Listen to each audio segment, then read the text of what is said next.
They fined me $200 for unauthorized livestock presence after a neighbor's kid left my gate unlatched for exactly 9 minutes. The board president, Karen Hastings, called it a public nuisance. 17 days later, her HOA party had 300 campers on my pasture, and I had the deed they never read. Welcome to HOA Rebels. My name's Daniel Price, 46, civil engineer by trade, occasional thorn in the side of overreaching neighborhood boards. I live on the north edge of Ashfield, Missouri, half town, half farmland, where city lines blur with cow pastures. If you're new here, I post real cases where regular folks push back legally, not violently, against HOA madness. If you care about property rights or clean local government, subscribe and tell me where you're watching from. I like picturing the kind of fence line you're looking over. I bought my 10-acre plot 8 years ago, right after my wife Lisa passed. Cancer. She'd always dreamed of open land and peace, so I left my corporate job in St. Louis and built what we called her Promise, an open pasture with a red barn she sketched in pencil back when chemo kept her in bed. The HOA for Ashfield Meadows had annexed this corner back in 2012, but my parcel predates their charter by 47 years. My deed references the original county plat, not the HOA's revised covenants. That difference, one sentence on one page, would later matter more than anything else in my life. At first, the HOA seemed harmless. A few newsletters about aesthetic harmony and community cohesion.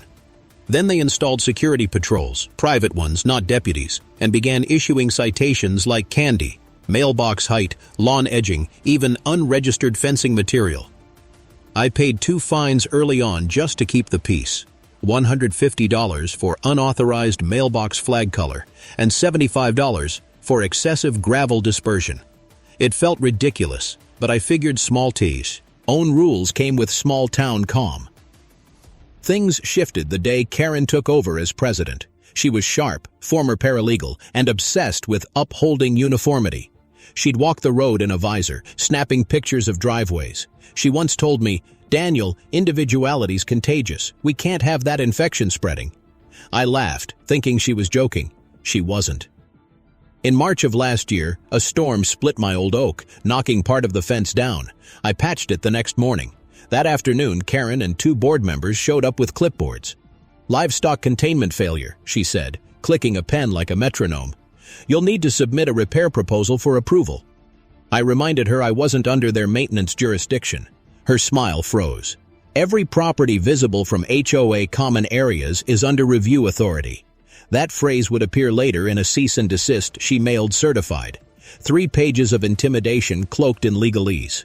I tried reason first, brought donuts to their next open meeting, mentioned cooperative boundaries, historical plats. She cut me off halfway. "If you wanted independence, you shouldn't have bought near civilized people." That line burned. Not just for me, but for Lisa's memory. For a while, I stayed quiet, logging everything: dates, pictures, citations.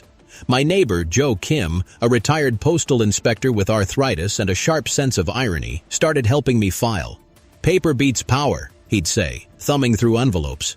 We built a binder labeled Ashfield Incidents, tabbed by month.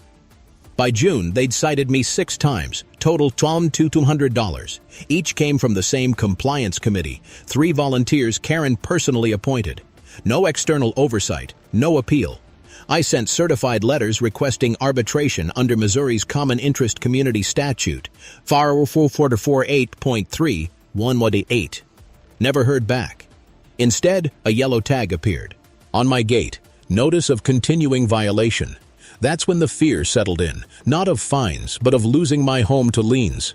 Late that night, I sat on the porch with my dog Scout and reread Lisa's old letter from 2017. If you ever feel cornered, remember, build something stronger than anger. Build proof. That line hit like cold rain. Proof meant paper, dates, measurements, and signatures. The next morning, I drove to the county recorder's office, room 204, 2 miles south of Town Square. The clerk, an older man named Ray with ink-stained cuffs, remembered Lisa. He helped me pull original parcel records from 1975. There it was, easement E117, granting agricultural continuation rights in perpetuity, meaning no HOA could restrict livestock use, ever. Ray chuckled. They can't touch this ground unless you let them. I walked out with 3 certified copies in a manila folder and a half smile I hadn't felt in months. I didn't know it yet, but that document would become my silent weapon.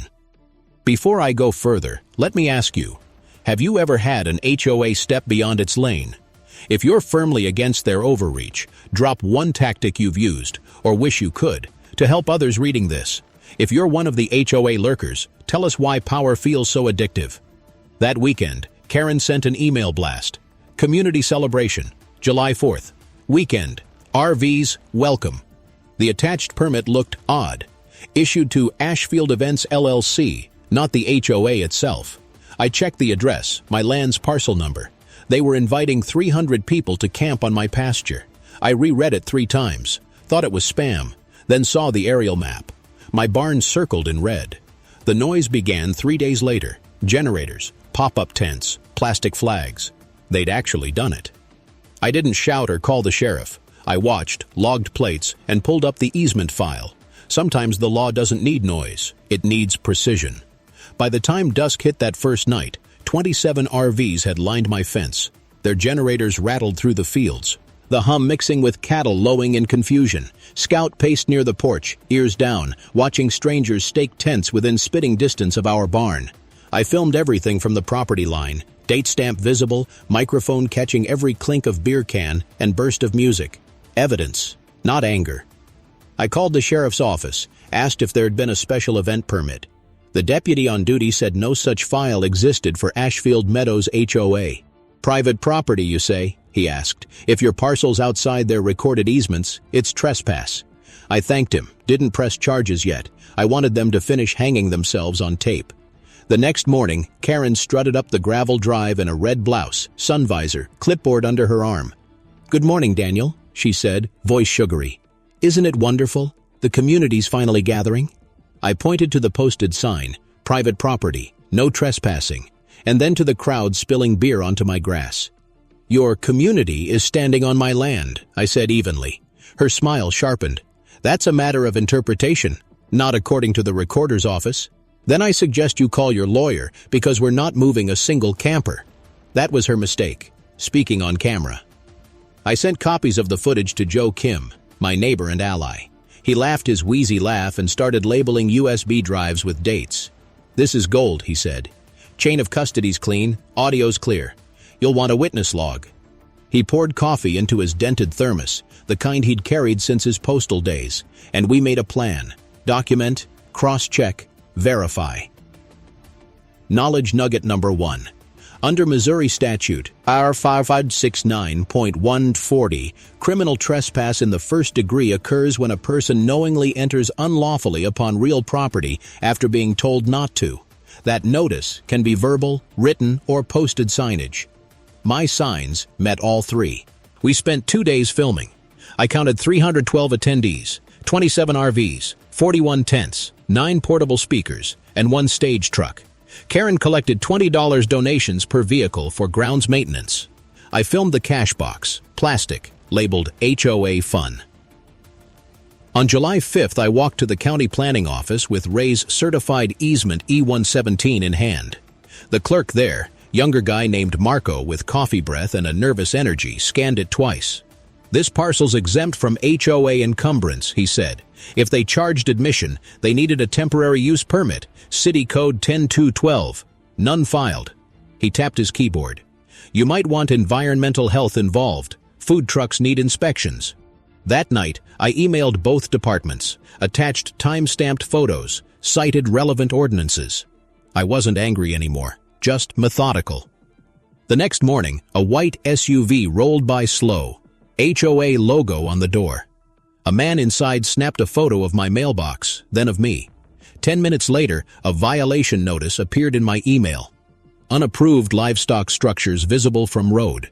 $400 fine. I didn't even have a new structure, just my barn.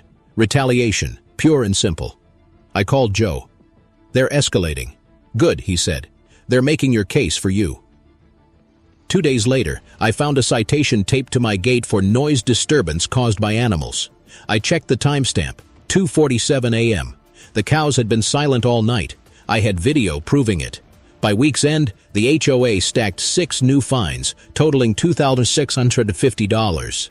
My inbox looked like a spam trap. I replied to none. Instead, I called an attorney, Clara Benton, municipal law specialist in Springfield, known for her ink-stained cuffs and brutal precision.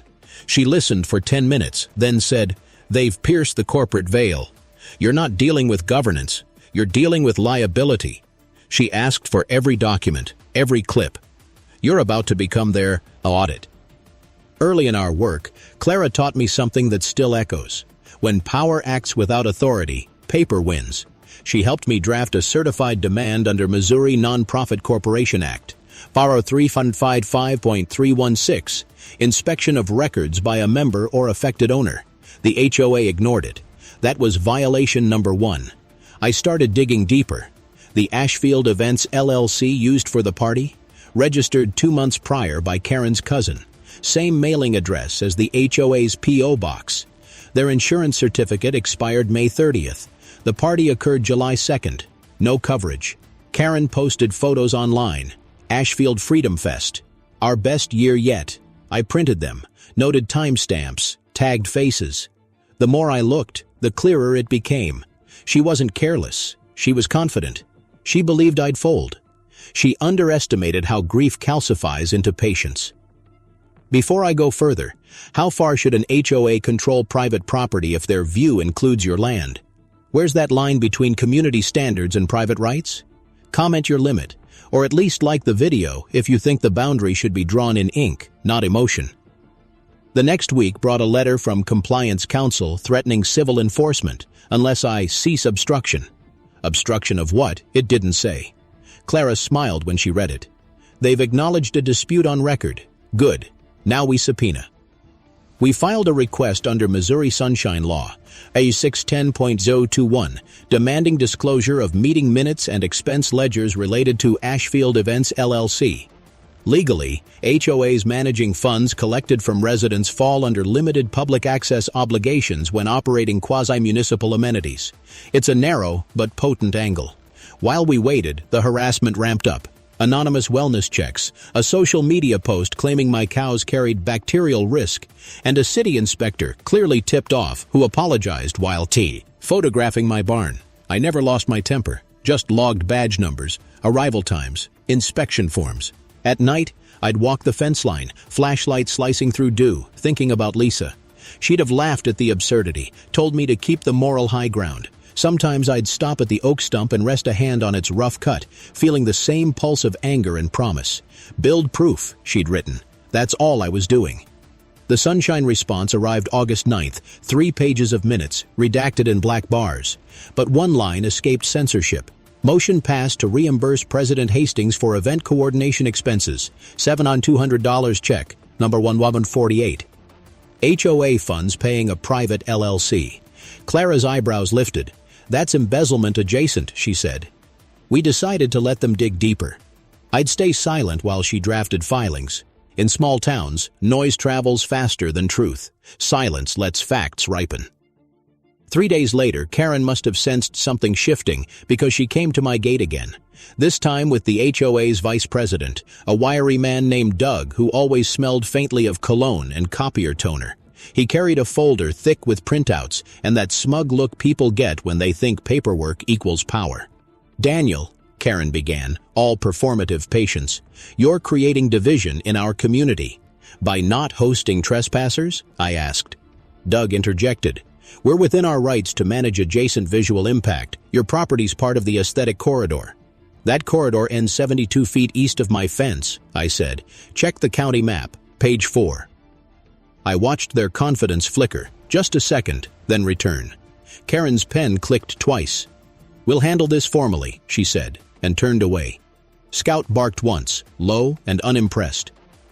That night, Joe and I sat on his porch, watching lightning bugs hover above the field. "They're bluffing," he said.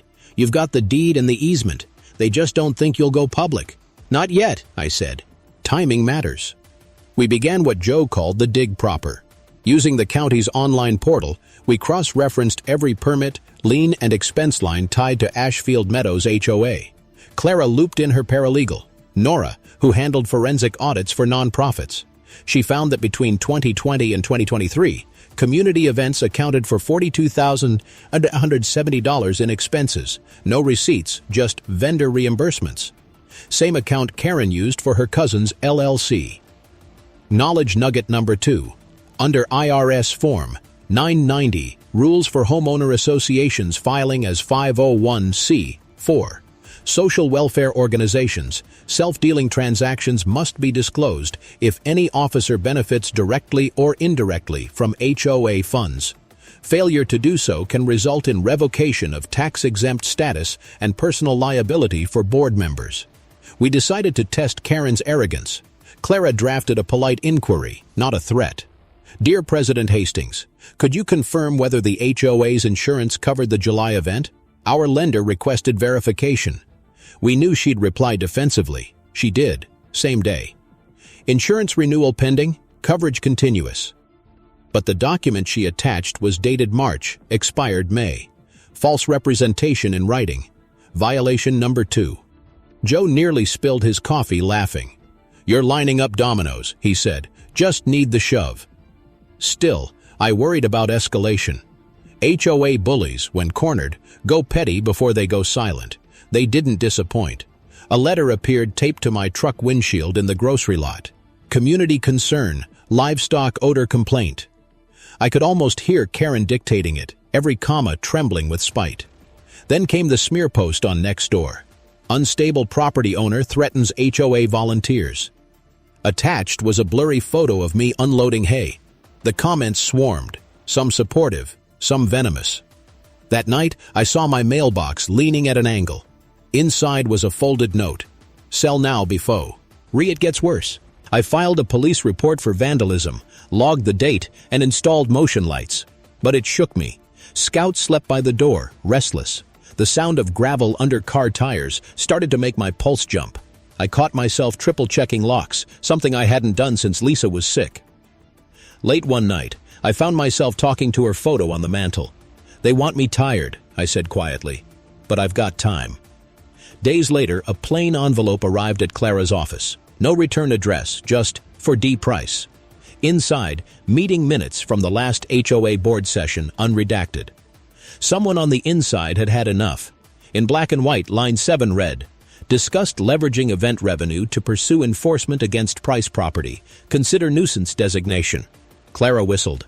That's retaliation on record. Whoever sent this just gave us the match. We cross-referenced the timestamps, identical to the date of their last fine notice. Clara smiled thinly.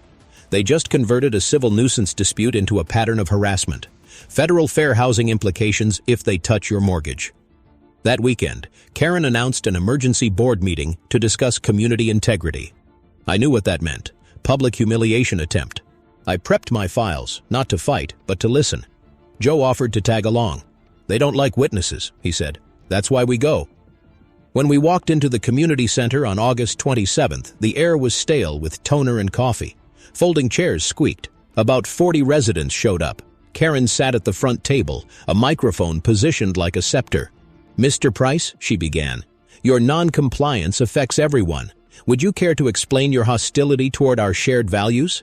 My hostility, I said. You held a commercial event on private land, collected money, and issued false fines. I've simply documented it. Gasps rippled. Doug leans. Ed forward. Documentation doesn't change jurisdiction.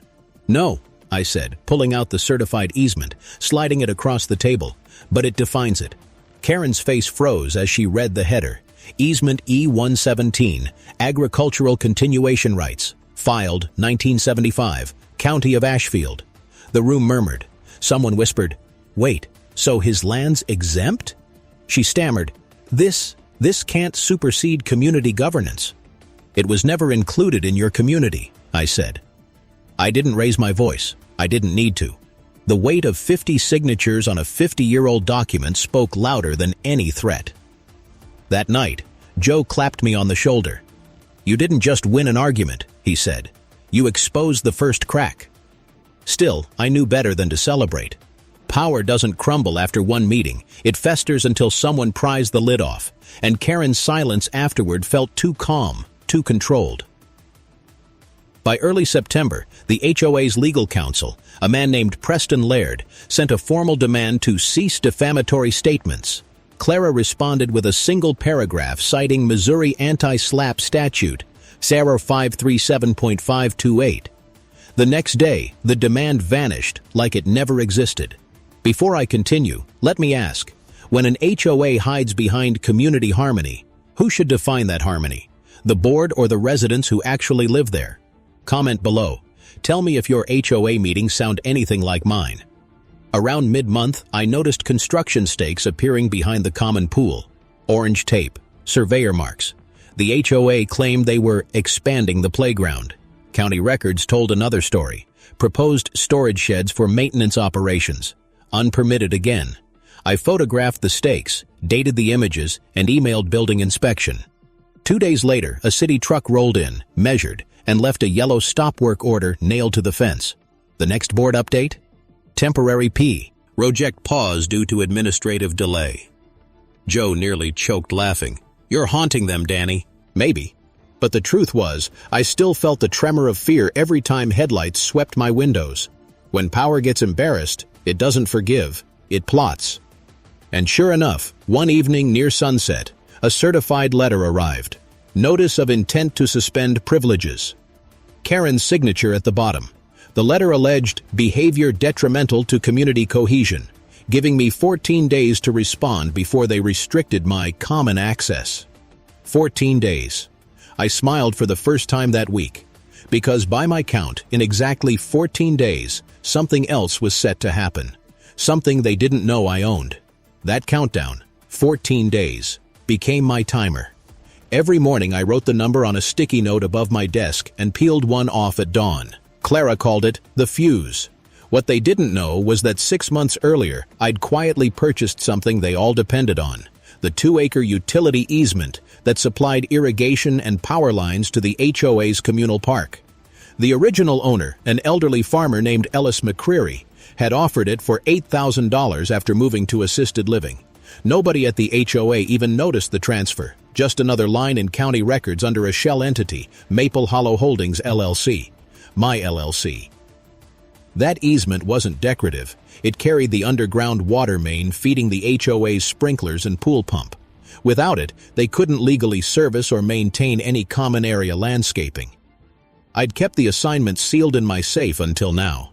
It wasn't revenge, it was leverage. On the 10th day, I received another final notice of delinquency, tacking on $350 in administrative penalties. I forwarded it to Clara, who replied with a single line, "Hold until set piece, do not engage."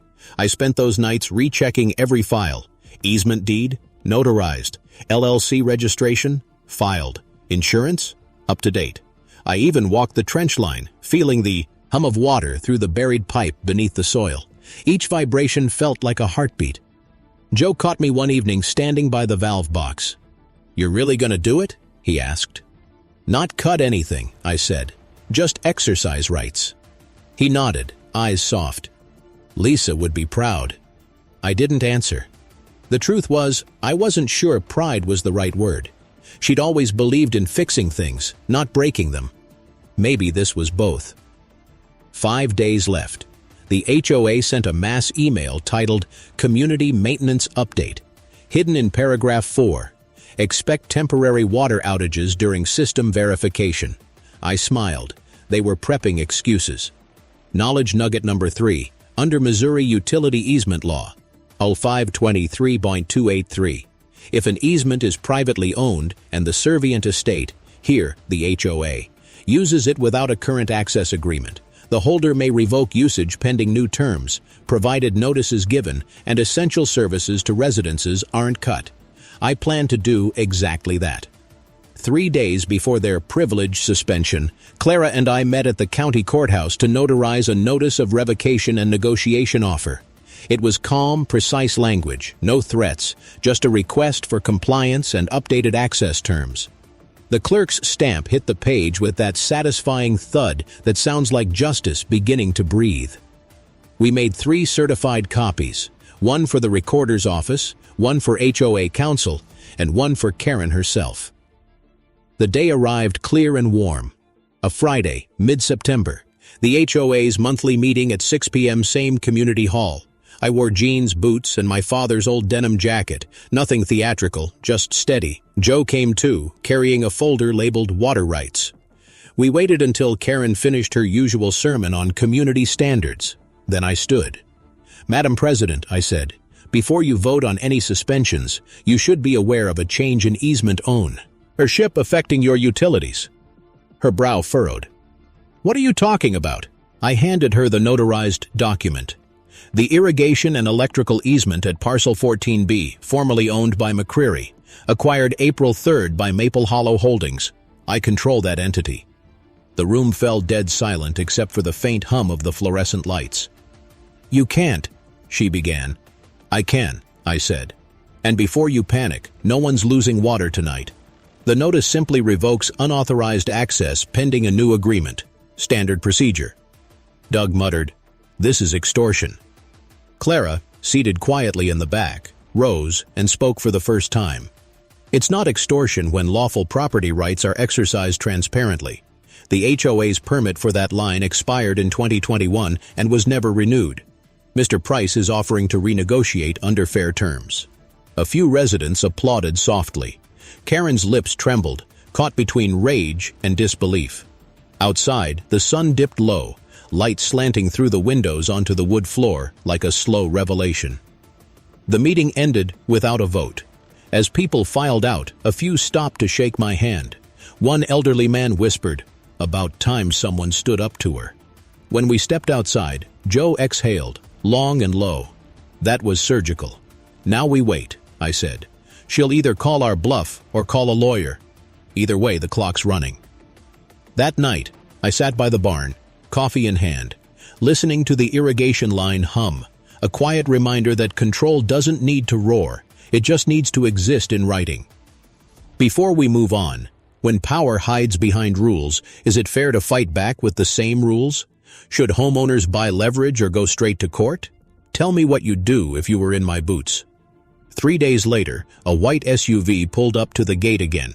Karen got out alone this time, her voice clipped but softer. "You've made your point," she said. "What do you want?" "Transparency," I said. "Open records, term limits, fee audits." She blinked, realizing this wasn't about money. "You're serious?" "As a heart attack." She didn't answer right away, just stared past me at the barn, maybe remembering the July chaos. Then she said, "We'll discuss it at the next session." When she drove off, dust trailing behind her like a retreating storm, I knew we'd reached the hinge, the moment before everything tilts. I wasn't after vengeance anymore. I wanted reform. And the funny thing about leverage is, once you hold it, you get to decide what peace looks like. Karen didn't vanish quietly.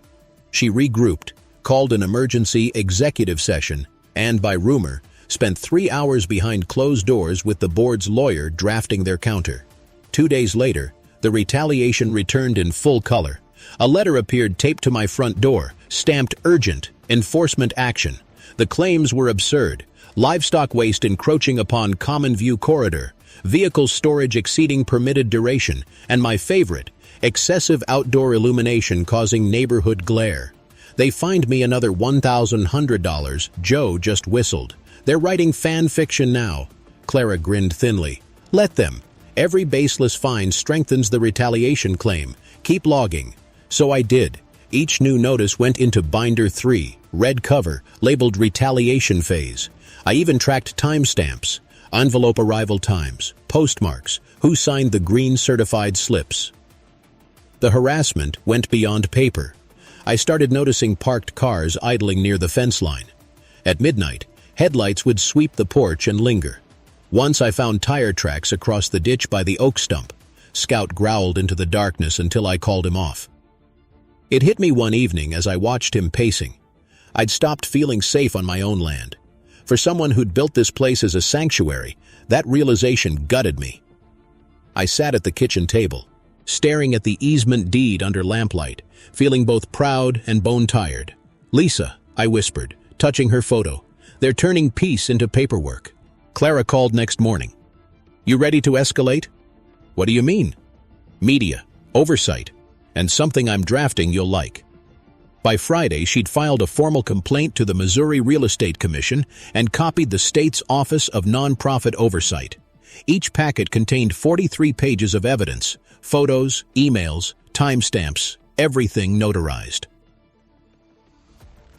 Knowledge nugget number 4. Under Missouri's Nonprofit Corporation Act, any homeowner association acting as a nonprofit must maintain transparent accounting records.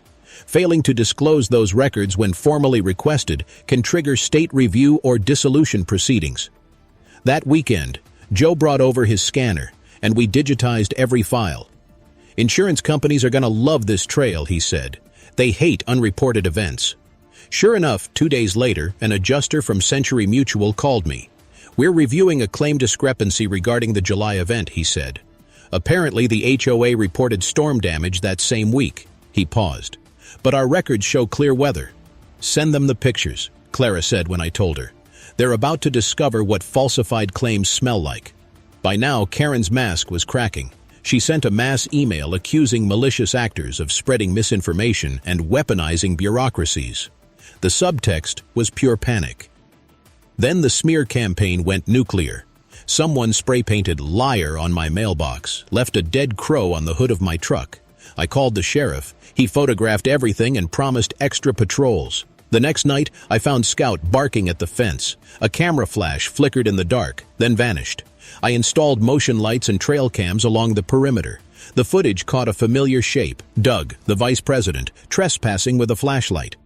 I didn't call the police immediately. I printed stills, dated them, sealed them in an envelope marked "set piece evidence." Joe came by the next morning, shaking his head. "She's lost control," he said. "You sure you want to keep this quiet?" "Not much longer," I said. "They'll set the time for me." And they did. An email arrived. Special HOA meeting. October 10th, attendance mandatory. Agenda: community infrastructure dispute. I read that as ambush. Perfect. Before that night, let me ask you something. Fines of $250, $500, $1,000. Are those justice or just revenue schemes? What's your limit before you fight back?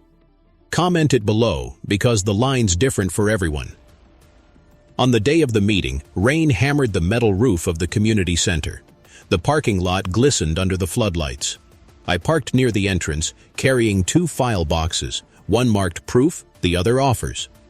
Inside, Karen sat at the head table, papers stacked like barricades. She began with that syrupy tone she used for control. "Mr. Price continues to obstruct community management, causing distress among residents." I placed the boxes on the table with a thud. "Before you continue," I said, "you should see these." She sneered. "Another stunt?" "Not quite. Evidence." I opened proof.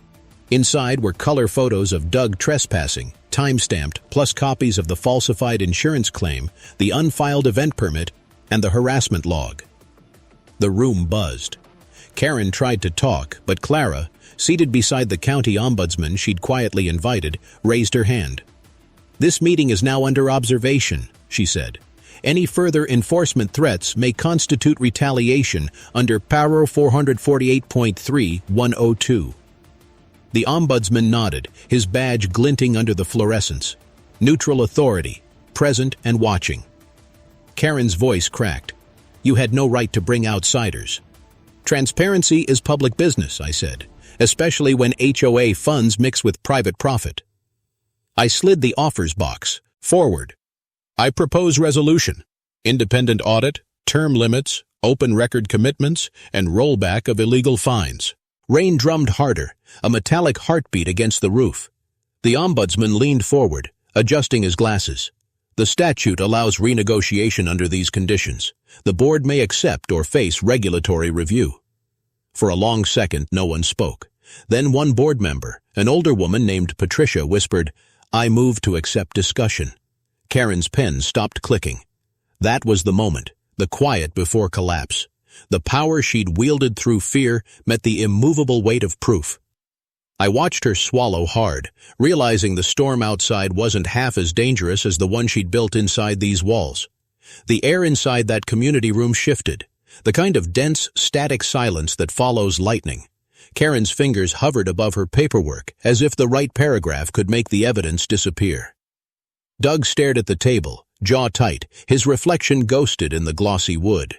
The ombudsman's pen scratched once across his legal pad, slow and deliberate. That sound alone was louder than Karen's authority had ever been. "Mr. Price," he said, his tone measured, "I've reviewed your filings and the notarized documentation of easement ownership. Everything appears compliant and properly recorded. Your demands for transparency and restitution are reasonable under Missouri statute." Karen tried to regain footing. "He's weaponizing technicalities to undermine community harmony." Clara's voice cut through like a scalpel. "Technicalities are what the law is built on. They protect homeowners from exactly this kind of overreach." Rain tapped against the windows, steady, unrelenting.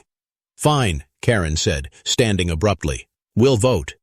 Patricia, the elder board member, raised a trembling hand. "Not yet. We need to hear the full offer." I slid a single sheet forward, succinct, typed, every clause numbered. "Immediate nullification of all fraudulent fines is sued since March. Voluntary resignation of any board member implicated in the misuse of funds. Independent audit conducted by a CPA chosen jointly by 3 residents and 1 board member. Adoption of term limits, no more than 2 consecutive years for any officer. Public posting of meeting minutes within 7 days. Fee, rollback of 15% until the audit's completion. Community access charter guaranteeing equal use of common amenities." Karen skimmed it, her mouth tightening at every line. "And what do we get?" she asked. "Stability," I said. "And water." The ombudsman raised an eyebrow. "Water?" Clara folded her hands. "My client controls the Maple Hollow utility easement. He's willing to renew access rights at no cost, provided this agreement is adopted in good faith." You could hear the shift in the room, 100 gallons of relief behind every nervous breath. Even Karen's facade cracked for a blink. "You're bluffing," she said. I reached into the folder and set the certified copy of the easement on the table.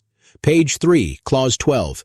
Easement rights include control of subterranean irrigation lines and associated electrical conduits. The ombudsman nodded, verifying the seal. "It's legitimate." Karen's voice fell into a whisper. "You waited for this." "I built proof," I said quietly. "You built paperwork." Joe later told me that line would have made Lisa smile. After 40 minutes of huddled whispers, the board conceded to temporary review pending legal counsel. It wasn't surrender, but it was the first domino leaning. Outside, the rain finally broke. Water dripped from the gutters in steady threads as we walked to the parking lot. Joe clapped my shoulder. "You realize what just happened, right?" "I think so," I said. We turned a fine into a framework. That night, I couldn't sleep. I stood at the window, watching the porch light glint off the wet grate, and felt the weight of months ease slightly. For the first time, the fight wasn't about survival. It was about what came after. Before we move on, let me throw this out to you. If a homeowner association trespasses or harasses residents, what punishment fits? Fines? Removal? Criminal charges? Write it below. It's time the people who make the rules feel them too. 2 days later, the story broke. A local paper ran a piece titled HOA Under Investigation After Unauthorized Event Retaliation Claims. They'd gotten the filings from the state office. A source had leaked them. The article quoted the ombudsman's statement verbatim. Calls flooded the HOA office. Residents demanded refunds, transparency, resignations. Karen tried to hold a press conference by the pool deck, but only 5 people showed, and 2 filmed her speech for evidence. When she mentioned ongoing misunderstandings, someone shouted, "You mean lies," and walked away. By midweek, Century Mutual confirmed their audit. The July storm claim was false. The HOA's liability coverage was suspended pending review. Without it, they couldn't legally operate community facilities. That was the domino collapse. Doug resigned first. Then Patricia issued a letter requesting full audit cooperation. 2 more board members followed. Karen held out until the end, posting long rants online about property anarchists and deep conspiracies. Each post drew more ridicule than sympathy. Meanwhile, Clara finalized our settlement proposal. I'd sign a renewed easement agreement, 5-year term, no monetary exchange, in return for the HOA adopting all reform measures in writing, recorded with the county. That was reversal number 2 taking shape, the transformation from fight to reform. When the new board election was called for November 2nd, turnout hit 89%, the highest in Ashfield Meadows history. The new president, a soft-spoken retired teacher named Mary Callahan, stopped by my place the next day with fresh muffins. "We're not perfect," she said, "but we're done hiding things." I thanked her and gave her a copy of the charter Lisa once drafted for our dream homestead. 7 simple rules about fairness and stewardship. "Use it," I told her. She'd want this place to feel like home again. Later that evening, I walked to the fence with Scout, coffee steaming in my hand, and watched the sun set behind the red barn. The past year had felt like a lifetime compressed into legal filings, but the silence now carried something different: respect, maybe even gratitude. The next morning, the county newsletter listed the official outcomes. HOA fined $18,000 for regulatory violations. Karen Hastings barred from serving on any nonprofit board for 5 years. False insurance claim referred for prosecution. Audit to be published quarterly. Justice doesn't always roar. It sometimes arrives on letterhead. It was almost strange, watching the noise fade. For months, the HOA had been the pulse under every day, but now the streets were quiet again.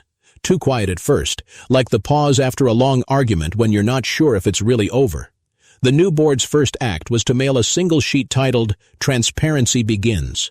No clip art, no slogans, just 6 bullet points outlining open meetings, financial disclosure, and an ethics hotline. I pinned it to the fridge like a certificate of sanity. The morning after that notice arrived, I found Karen's SUV parked by the entrance of the subdivision. She sat behind the wheel, windows up, eyes forward. I walked over. She rolled the window down halfway. "I came to see it one more time," she said. "The office?" I asked. "The community," she murmured. "It used to feel safe."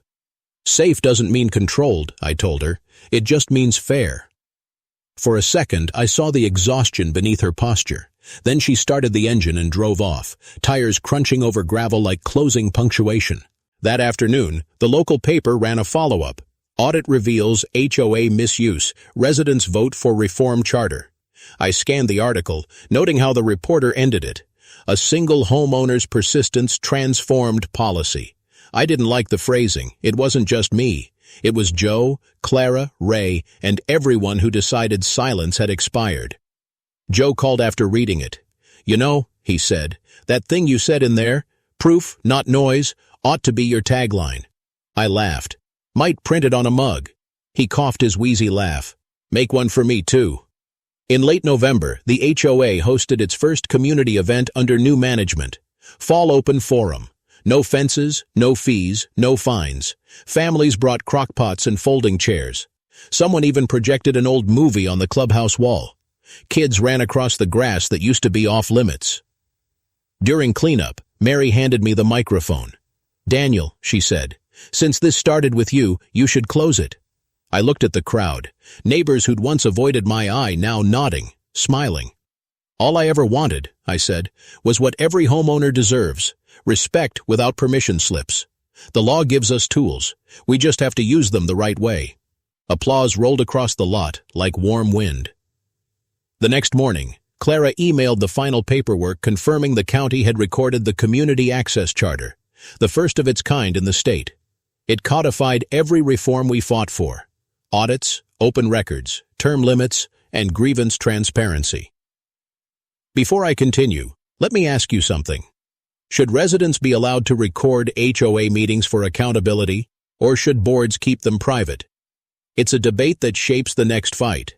Drop your take below because the law's catching up faster than they think. December came cold and clean. Frost rimed the fields and the red barn shone under a low sun. One quiet morning, I read Lisa's old sketchbook outside. On the first page was the drawing of this place: fence, barn, cows, her looping handwriting, peace through proof. I framed that page and hung it beside the door. A week later, the county sent a short letter. Case 22-413 resolved. Findings closed. Beneath it, a single line from the Ombudsman. Compliance achieved through cooperative reform. It was bureaucratic poetry, but it meant we'd done it. The fight had translated into something permanent. That night, I sat by the fence with Joe, sharing a thermos of black coffee. He stared at the lights from the newly reopened pool. "You ever think about moving?" he asked. "No," I said. "The work's not finished. There's other neighborhoods still trapped in the same script." He nodded. "Then maybe you found your calling." Maybe he was right. Before we head to the close, think about this. Developer ties and HOA boards, council overlaps, quiet favors. What penalty fits conflicts of interest when they mess with real people's homes? Drop your verdict below. It's how reform spreads. A few nights later, a letter arrived without a return address. Inside was a single line typed on plain paper. "You were right." No signature, but I recognized the clipped phrasing, Karen's. I folded it and placed it under Lisa's photo. Some fights don't end with apologies. They end with acknowledgement. The snow came early that year.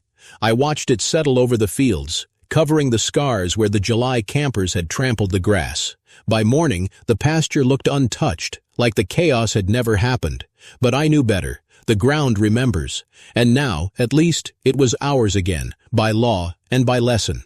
January brought a kind of silence I hadn't heard in over a year, the good kind.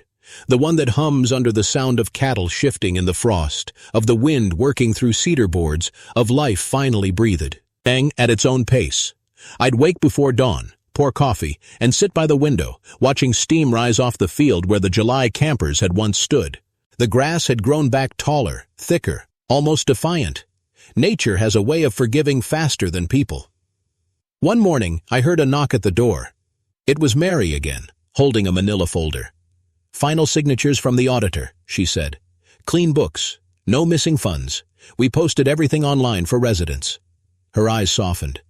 "You saved this place, Daniel." I shook my head. "No, we just reminded it what it was supposed to be." That weekend, the local paper ran its third and final story. Proof, not noise. Ashfield Meadows reforms, after landmark dispute. They even printed one of Joe's photos, me standing near the barn with the private property sign, now replaced by a new one, community grounds, by agreement of all. The reform spread faster than I expected. 2 neighboring HOAs reached out to Clara for copies of our charter. She started calling it the Ashfield model. Ray at the recorder's office said he'd never seen so many homeowners requesting their original plats.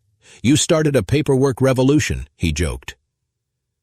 That night, sitting by the fire, I thought about Lisa.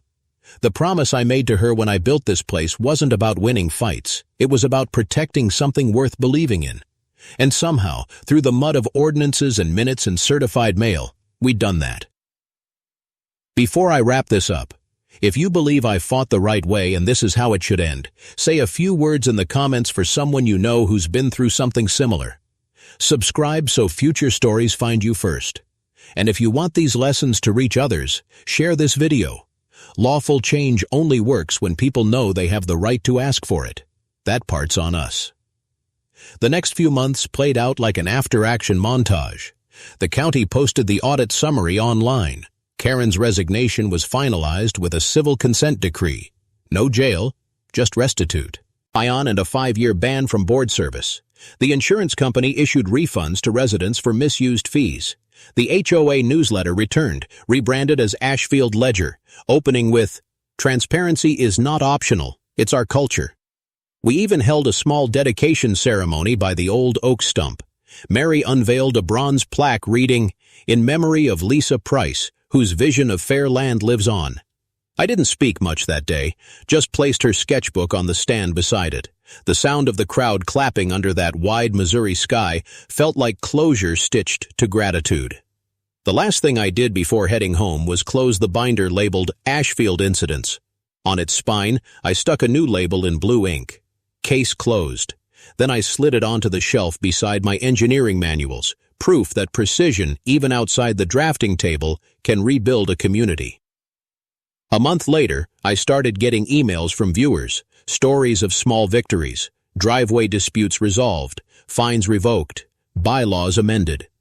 One line kept repeating across them all. You showed us the calm way to fight back. It's funny how justice, when done right, doesn't sound like a hammer. It sounds like a pen. That's what I've learned here. Power fades fast when exposed to daylight, and peace lasts longest when written down. Now the porch light glows against the barn door, and the night hums with the ordinary sounds of a place finally at rest. Scout snores beside the fire, and the calendar on the wall reads February. I've already marked a new line on it. Next case. Because somewhere out there, another HOA just overstepped, and someone's about to learn the value of proof.